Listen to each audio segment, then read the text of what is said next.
Halo CEO, kalau kamu punya duit 100 juta nganggur sekarang, kira-kira cocoknya duitnya ditaruh di mana ya? Oke, let's talk about it.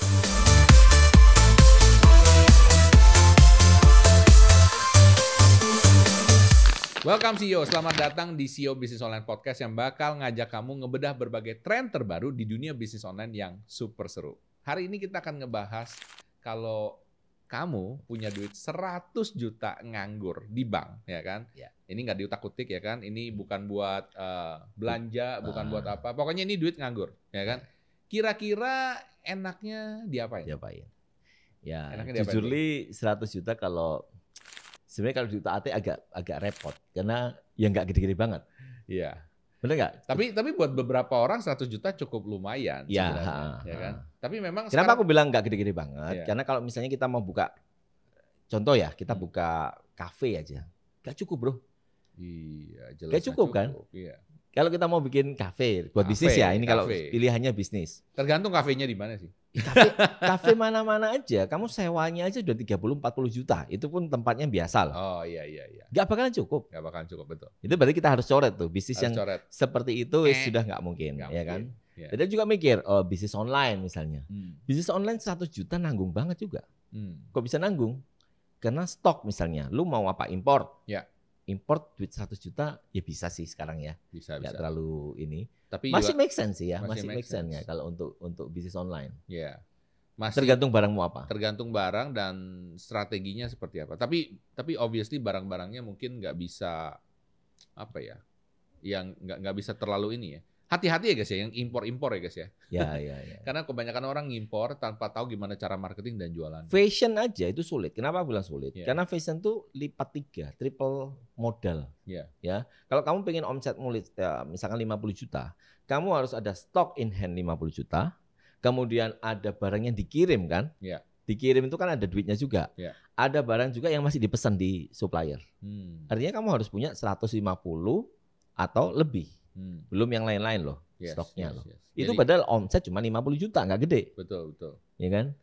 Apalagi kalau ya pokoknya intinya gini, 100 juta Kalau mau kamu diapain? punya uang 100 juta, mau pakai apa? Kalau gua akan investasi di bikin konten sama affiliate. Ah, menarik nih. Bikin konten sama affiliate. Kayaknya Yes. menarik juga sih. Gua akan konsentrasi di situ. Itu Ya lebih kan? make sense banget sih itu. Itu lebih cerdas juga ya buat kalian Iya. yang punya duit segitu. Tapi pertanyaannya, kalau dia kerja kan nggak bisa. Kalau dia kerja. Ya, Oke. kan yang nonton ini bisa jadi mereka kerja, Iya. ada duit nih 100 juta. Kalau dia harus jadi afiliator, dia harus nge-live sehari 4 jam, nggak mungkin. Ya. Ya hire orang. Kan lu punya 100 juta. Hari orang, tapi nyali Anda berani tidak? Nah, itu dia. Benar nggak? Kalau di ngomongin memang ini bukan sesuatu yang umum ya. Maksudnya bukan kayak misalnya ya lu beli franchise atau ngapain gitu kan ya. Beli franchise itu mungkin jadi opsinya mereka. Tapi hati-hati, beli franchise-nya mereka bisa yang boot-boot, ya kan? Yang cuma 20 juta, 15 juta. Iya. Kamu menurutku kok nggak worth it ya? Gak worth it. Menurut gua kebanyakan tuh gagal. Kebanyakan gagal. I mean serius. Waktu itu gua pernah nanya buat kayak bikin tahu crispy kayak gitu-gitu ya. Itu yang jaga satu orang cuma gitu. Adekku, Itu 25 juta. adekku, Iya. adek ipar, Iya. itu dia tinggal di Aceh.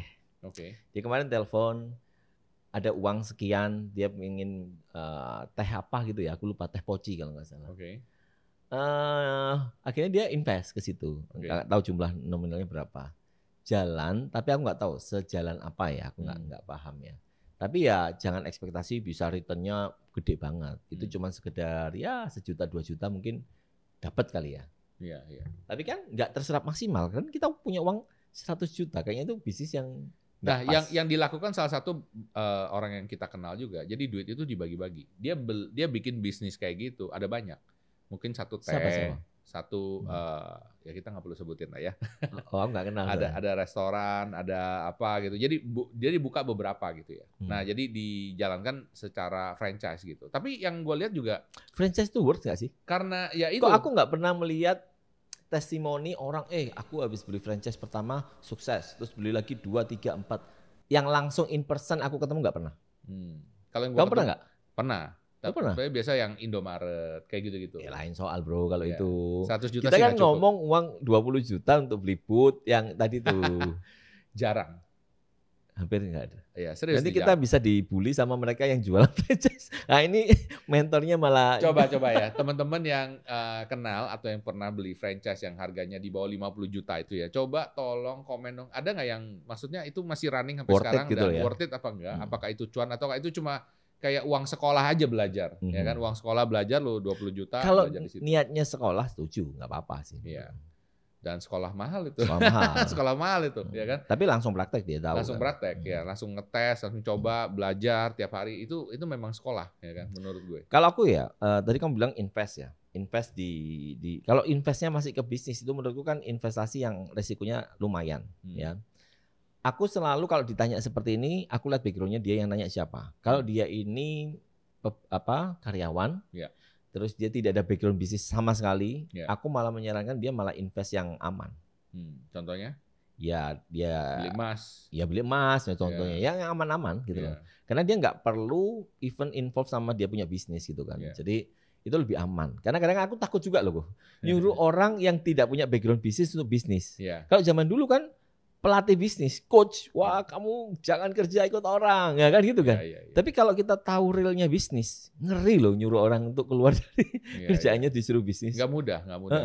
Tapi memang kalau udah jalan, worth it ya. Tapi worth it. Tapi masalahnya nggak setiap orang mentalnya siap. Duitnya siap, mentalnya nggak siap. Ya. Dan duit is not everything ya guys ya. Memang perlu duit, oke. Tapi kalau mental lu nggak siap, itu duit seberapa gede pun bisa habis. Kalau aku tanya, 100 juta buat kripto, worth it gak? Oh worth it banget men, worth it banget. Worth it yakin lu? Tergantung kamu kapan belinya, kapan jualnya. Iya tergantung, itu nggak gampang ya. Tapi kamu mau kasih advice ke orang nggak? Kalau misalnya dia punya uang ya spare di rumah, di bank 100 juta, dia mau main kripto, mau all in semua di situ? Enggak. Kalau tanya sama gue yang sekitar 3 tahun lalu mungkin yes. Oke lah, kalau kayak gitu semua ya bisa jawab kok. Iya, tapi kan ini sekarang gue bilang enggak, ya kan? Karena jujur, I'm not sure gitu ya. Maksudnya kripto itu melanggar semua kaidah-kaidah yang kita tahu gitu ya. Apalagi kalau temen gue yang main saham, yang main komoditi, fundamentalis nggak mau, nggak berani gitu ya. Karena totally different. Dan lu pernah nggak ngelihat ya? Sebuah saham atau sebuah komoditas gitu ya, itu dalam waktu 30 menit dari $500 turun ke $100. Ada nggak tuh kayak 30 menit kan? 30 menit. Dan itu turunnya, gue waktu zamannya 3 tahun lalu tuh ya, gue beli ya, wah naik nih, gue tungguin nih, udah 250 gue nggak jual, tungguin sampai 500. Udah 500 tiba-tiba, gue pas lihat lagi, loh kok turun ya 400, kok turun ya 350. Nanti bonds. Iya. Enggak guys, semua itu turunnya kayak terjun payung kayak gini, lurus begini. Iya. Waduh. Mau jual nggak bisa guys, pencet nggak bisa, telat, ya kan? Kan itu kan berdasarkan supply and demand kan, ya kan? Dan kalau yang ngikut itu lebih banyak yang jual dibanding yang beli, ya nggak ada, nggak kejual. Lu taruh harga segini, orang udah taruh harga segini, lu taruh harga segini, orang udah taruh harga segini, dia udah pakai bot, cepet banget gitu. Ya kita ketinggalan, ya kan? Dan akhirnya lu stuck. Ya, lu stuck. Dan tapi kalau 3 tahun yang lalu kamu tahan, sekarang kamu cuan dong. Naik dong. The coin is gone. Hah? Ya. Kok bisa gitu? Gue pernah beli waktu itu lagi pameran-pameran banyak ya. Ya boleh di ngomong. Kok bisa hilang gimana sih? Gue pernah pergi sampai ke Singapura waktu itu, di pameran kripto banyak. Itu foundernya di depan mata gue men orangnya. Oh ini bukan Bitcoin. Bukan Bitcoin. Ya koin-koin altcoin semuanya pasti kayak gitu. Ya. Enggak, aku bilang ini depan mata gue Bitcoin gitu. Bitcoin ya. Karena kripto yang lain tuh menurutku sudah nggak terlalu inilah. Kalau Bitcoin? Kalau Bitcoin I have no idea juga. Ya kan? Karena Bitcoin itu sekarang ya dipakai oleh apa ya? Maksud gue dipakai, kita nggak tahu. Jadi gini ya, Bitcoin itu meskipun harganya segini ya, tapi ada seberapa gede Bitcoin yang masih ada di si Satoshi.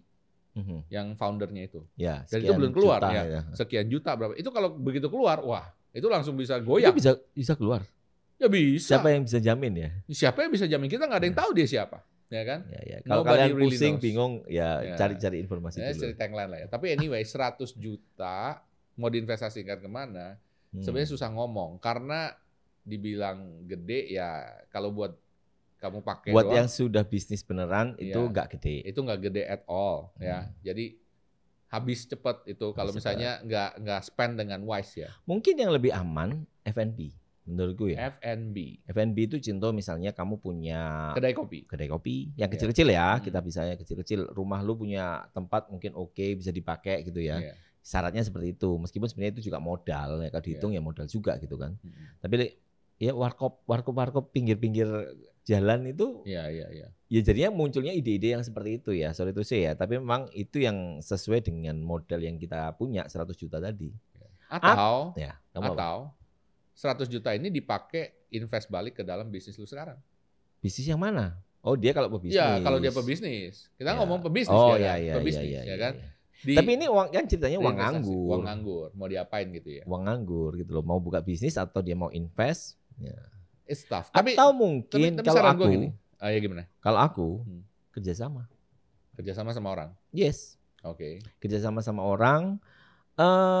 Artinya kan ada misalnya kalau joinan 3 orang ketemunya 300 juta, kalau 100 Oke. ya itu kan kita mulai ayo kita bisa ngomong kalau kayak gitu kan. Tapi kalau 100 kan lebih kecil skup permainannya, tapi ya tidak mudah my friend. Kalau kita ngomong join bisnis 3 orang, kamu harus tahu karakternya masing-masing kayak gimana. Betul. Siapa yang kerja, siapa yang cuman pasif ya kan.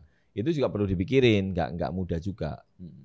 Kalau gue bilang sih sebaiknya buat teman-teman apalagi yang mulai bisnis kemudian udah mulai nih ngeraup ya kan dapat misalnya gue udah ada 100 juta kayak gini. Saran gue ya duit itu pertama yang paling gampang investasikan ke sesuatu yang pasif dan konservatif aja. Ya. Itu Kalau gue ya kan itu satu. Either itu atau lu reinvestasi ke dalam bisnis lu sendiri. Untuk bangun bisnis baru ya, meskipun sekecil apapun, sekecil 25 juta lah berapa, tetap itu menurut gua resiko. Kamu ngomong ini, aku jadi pernah bikin konten rame banget membahas soal godaan pebisnis. Nah, ya kan? Salah satu godaan pebisnis adalah ketika dia punya uang sedikit lebih. Ya. Dia mau bikin second business, second brand. Yes. Ya, mainan yang kedua. Yes. Nah, memang kalau kita memikirkan bisnis baru itu semangatnya luar biasa gitu. Pebisnis itu kan senang hal yang baru. Happy, ya kan? Begitu excited. Mikirinnya aja sudah senang gitu. Betul. Loh. Belum pegang duitnya loh. Lagi mikirin nggak bisa tidur. Nanti kayak gini. Misalnya nih, aku pengen bikin warkop misalnya. Padahal dia udah punya bisnis, ada uang spare nganggur. Udah kita bisnis warkop. Dia happy menjalanin mikirnya itu tadi. Tapi begitu kamu sudah terjun beneran. Ya sudah day-to-day activity-nya sudah jalan, Males. itu jadi boring lagi. Jadi gitu. boring. Jadi kadang-kadang kita butuh dopamin untuk hal yang baru aja loh sebenarnya. Benar. Tapi hati-hati, artinya apa? Jangan sampai kamu bikin bisnis baru hanya karena pengen menyenangkan egomu, pengen cuman karena pengen ngerasain sensasinya bikin bisnis baru tadi. Banyak ini orang-orang yang gue kenal sendiri ya. Itu profesional mencari bisnis baru. Tapi cuma excited about that, open, after that nggak diurus gitu ya. Itu banyak banget. Kok bisa? But even mereka buka franchise-nya pun gagal. Karena gimana? Tapi bisnis utamanya gede. Bisnis utamanya jalan. Dia ada duit, makanya ini gue bilang, ini duit lebih buat dia. Kayak duit mainan gitu ya. Bukan duit mainan. Tapi maksudnya ini buat dia ngetes ini. Karena dia bosen gini kan. Dia pengen cobain ini, ngetes. Tapi itu oke nggak sih? Gue bilang bahaya. Makanya gue bilang, tadi statement gue ya, maksud gue gini. Kalau lu punya satu bisnis dan let's just say lu berhasil menyisihkan 100 juta lah ya. Udah please fokus ke dalam bisnis lu yang utama itu aja. Jangan kemana-mana dulu, ya kan? Karena itu dibilang gede nggak gede banget, dan dibilang nggak gede juga gede gitu ya. Jadi mendingan either lu taruh konservatif lu udah nggak mikirin, ya kan? Yang kedua adalah lu reinvest ke dalam bisnis lu. Nah pertanyaan kenapa jangan dikeluarin ke bisnis yang lain atau yang itu? Karena itu akan memecah perhatian lu, fokusnya lu. Dan yang kita nggak punya, yang you couldn't afford adalah kalau perhatian lu terpecah. Itu juga. Itu kerugian sebenarnya. Itu kerugian, ya kan? Kerugian untuk bisnismu yang pertama. Betul, ya kan? Jadi bisnisnya belum gede banget, ya kan? Baru dapat 100 juta lebih, ya kan? Fokusnya pecah. Sehingga turun. Pengennya dapat 2 kantong, malah kantong yang satu jadi malah kurang. Betul. Jadi mendingan difokusin ke satu. Tapi kan ada itu istilah yang ngomong, ya don't put your egg in one basket. Yes. Nah itu gimana dong? Ya cari yang aman kali ya. Carilah yang resikonya nggak terlalu tinggi. Jangan mengganggu bisnis utamamu. Betul. Gitu. Kalau bisa sih jangan sesuatu yang perlu kamu pikirin. Paling gampang sih menurut gua 100 juta ya. Lu kumpulin aja, ya kan? Ngapain? Kumpulin. Mungkin nanti udah cukup gede, lu bisa DP, misalnya beli kos-kosan, ya kan? 100 juta beli kos-kosan DP apaan? Enggak, maksud gua dikumpulin 100 juta, 100 juta dikumpulin bisa DP, Iya. beli kos-kosan atau apa. Cobalah sesuatu yang kayak gitu, ya kan? Which is itu yang lebih minim day to day-nya, gitu ya. Dengan kata arti, sorry ya, kos-kosan juga ada day to day-nya. Cuma maksud gua nggak seribet kalau misalnya lu buka bisnis atau apa yang setiap hari mesti. Kalau ini karyawan gimana? Itu kan bisnis. Ya. Kalau yang punya uang 100 juta itu karyawan. Punya 100 juta itu karyawan. Oke. Tergantung dia. Ada orang yang happy jadi karyawan. Nggak perlu jadi pebisnis. Ya, artinya uang 100 juta buat apa? Ya, ditaruh di mana? Mungkin disimpan sama kayak gue ya, diinvestasikan di hal-hal yang dia lebih suka. Mungkin kayak di saham yang blue chip, yang apa yang lebih kan aman. Orang mungkin ya ada, ini pertanyaan ini muncul kan mungkin karena orang itu pengen berkembang hidupnya. Iya. Kalau dia naruhnya di bank, deposito kan lambat. Ya. Ngerti nggak sih? Jadi sehingga muncul pertanyaan kayak gini kan ada keinginan atau apa ya? Ya dia pengen lebih berkembang dari sekarang. Ya. Saran gua, kalau lu ada duit segitu lebih, jangan semuanya dipakai. Kalau lu misalnya mau ngetes, let's just say lu beli kripto, ya udah jangan semuanya. Lu fokus ya kan, ya udah misalnya lu main 10 juta, udah 10 juta aja gitu ya. Jangan tambahin, kalau hilangnya hilang, kalau menang ya menang. Pakai duit kemenanganmu itu. Saran gua kalau misalnya udah menang, 10 jutanya ambil lagi, tetap 100 juta di sini, yang profitnya ini yang lu mainin.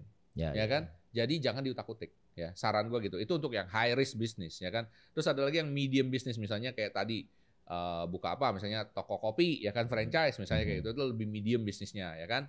Medium risk lah ya. Itu bisa sukses bisa enggak. Cobain aja itu untuk belajar bisa gitu ya. Cuma again sekali lagi kalau misalnya you start doing that, remember lu mesti commit juga ya kan. Karena begitu lu udah pecah konsentrasi, pecah itu yang lu perlu lihat apakah itu berguna buat bisnis lu, buat kerjaan lu, buat keluarga lu, atau sesuatu yang memang lu perlu pursue. Ya, itu saran gue. Aku mau tertarik sama yang kamu tadi bilang, kalau kamu punya uang 100 juta, tadi kamu bilang nyentuh masalah affiliate. Kamu bilang soal affiliate marketing gitu ya. Aku kan juga di industri yang sama. Kamu tahu nggak berapa modal awalku di affiliate marketing? Di afiliator kemarin. Di afiliator kemarin. 10 juta? 20-an lah. 20-an. Banyak juga ya? Ya, karena kan aku gini. Kan mindsetnya kan aku tetap sudah punya bisnis. Jadi aku nggak mulai yang benar-benar basic banget ya. Aku udah mulai langsung siapin kamera yang bagus, ya paling HP-nya lah ya, HP-nya yang oke. Terus kemudian peralatan ya, mikrofon apa itu langsung proper. Tapi kan ada yang mulai start rendah. Ya, terendahnya berapa? 10 juta sebenarnya sudah bisa sih. Dan apakah potensinya bisa gede? Menurutku affiliate itu bagus banget sih. Potensinya masih gede. Gede sekali. Cara tercepat sih sekarang. Dan by the way kalau lu mau belajar affiliate, saran gue jangan dari nol. Jangan coba-coba sendiri, ya kan? Nah, kebetulan Mas Andi ini ngajarin affiliate nih. Ngajarin TikTok affiliate. Udah ada berapa ini? Ada berapa alumni? Angkatan ke-10. Angkatan 10. Jadi kita ngajarin gimana sih cara starting dari awal, buka akunnya, kemudian milih produknya kayak gimana, cara live streamingnya seperti apa. Sampai live-nya juga diajarin. Yes. Nah, mereka ini rata-rata emak-emak. Jadi benar-benar mereka nggak punya background bisnis online, bikin konten, mereka nggak ngerti. Jadi aku kasih tahu gimana caranya starting afiliator mulai dari awal, dari algoritmanya TikTok tuh kayak gimana. Jadi banyak sih acaranya sampai 1 bulan bahkan. 1 bulan acaranya. Ada nggak alumni yang udah berhasil? Ada banyak. Salah satunya misalnya ada Ciswan ya, Swan Visili itu ada, bisa dicek lah. Ada Iori Karisma itu juga beberapa yang sudah ikut kelasku juga. Oke, omsetnya lumayan ya. Gede banget. Gede banget. Menarik kan guys? Sudah masuk top kreator. Udah masuk top kreator? Top kreator. Sudah satu level sama kita. Serius? Jualan apa? Sama home living. Home living juga. Wow, luar biasa banget. Dari awal aku tahu banget itu Ciswan tuh belum punya account kayaknya. Belum punya account. Wah. Belajar dari awal dia. Boleh tuh diundang. Iya, boleh tuh diundang. Nanti kita ngobrol-ngobrol ya. Itu keren banget. Nah guys, jadi salah satu yang menurut gua mungkin paling gampang ya, sebenarnya ngomong gampang juga enggak, tapi yang paling memungkinkan dengan duit segitu, saran gue mungkin cobain dari bisnis affiliate ya, modalnya nggak terlalu gede, kemudian kamu bisa belajar juga ya kan, dan you can do it from home ya kan, itu paling penting menurut gue ya, jadi nggak terlalu banyak resiko. Dan jangan diremehin, ini bisa jadi industri yang gede banget ya. Sekarang aku punya host itu 7 host ya, masing-masing gajinya sudah di atas UMR. Wow. Terus punya 3 studio live ya. Dari awalnya kita cuma modal nggak sampai 20 juta. Jadi memang kadang-kadang kecil itu bikin orang remehin gitu kan. Iya. Tapi kalau aku dari awal sudah tahu, wah ini bakal jadi gede nih industri afiliator ini ya. Sehingga aku mau masuk dan istriku aku comot ya, aku paksa untuk jadi afiliator karena potensinya gede man. Jadi kalau cuman sekedar sampingan dapat duit 5 juta, 10 juta sebulan ya ngapain gitu. Kasihan istriku ya, mending ngurusin anak di rumah gitu ya. Tapi karena aku pengen bikin sesuatu yang besar dan ini alhamdulillah sudah tercapai sekarang ya. Kita punya 3 studio dan ada beberapa akun juga kita handle, TikTok, Shopee ya. Dan semua affiliate tidak punya barang. Wow. Dan kalau kalian pernah jualan barang ya atau pernah buka toko, kamu pasti tahu segimana repotnya punya barang. Nah, itu menariknya ya. Jadi afiliator itu yang aku ini seller guys. Jadi jiwaku itu seller. Aku punya toko 4 dulu di Royal Plaza, kemudian bisnis online juga punya produk sendiri, punya brand sendiri, batik juga Batik Tusta brand sendiri, Artamart brand sendiri, produksi sendiri. Begitu afiliator ini, ini merubah otakku ini ngerusak otak ini. Ngerusak otaknya kenapa? Karena semua yang waktu itu biasa umum yang aku lakukan, mau ngerekrut karyawan produksi, kemudian making barang, customer service untuk komplain itu biasa. Sekarang kok males ya sekarang. Karena sudah kebiasaan cuman jualan aja ya, omsetnya juga sama gedenya dengan seller ya, tapi aktivitas ini operasional rendah. Headache-nya kurang. Ya. Which is bagus. Bagus ya? banget. Bagus banget. Nggak perlu pusing. Ya, kan? Makanya kadang-kadang aku pernah cerita sama kamu kan, habis kena afiliator ini mau ngebayangin bisnis lain kok jadi ribet ya. Males ya. Mau ngimpor, mau bikin barang. Contoh, ribet inilah banget. Kamu kan sekarang bikin villa tuh. Ya. Ribet gak? Lumayan. Ya kan, tapi di awalnya doang, Kalau udah jalan kan kalau udah jalan udah lain. Tapi namanya merintis sebuah bisnis yang ada produknya, itu ribet banget, guys. Yes. Ya, begitulah. Namanya bisnis ada plus minus ya. But again, ini Ini personal opini kita. Ya kan? Kalau kalian misalnya ada opini yang lain, silahkan di komen ya. Kita pengen tahu juga ya kan. Menurut kamu mungkin duit 100 juta, wah lebih baik dimasukin di sini Pak, ya kan? Misalnya beternak kodok misalnya gitu. Mungkin aku nunggu komentar-komentar mereka sih. Kadang-kadang betulnya anak muda-muda Gen Z punya idenya agak nyeleneh-nyeleneh yang kita mungkin nggak ngerti. Oh dibuat apa itu yang lagi rame di dunia kalian apa? Beternak apa, pokoknya yang kayak gitu-gitu juga di Indonesia gede loh, ya kan? Gede. Ternak atau something else ya, yang mungkin bagi orang mungkin karena di kota kita tinggalnya di Surabaya ya. Yes. Jadi kadang-kadang ide untuk peternakan, punya perikanan itu kayaknya sesuatu yang asing buat sesuatu kita. Yang kita nggak pernah mikirin karena kita tinggal di kota ya kan. Tapi kalau kalian misalnya di daerah yang yang bisa beternak, bisa bertanam dan lain sebagainya, Indonesia tuh sebenarnya oke banget menurut gua. Oke ya, mungkin ini pertanyaan kan 100 juta. Next konten kita akan tanya, kalau kita punya uang 1 miliar mau dipakai apa?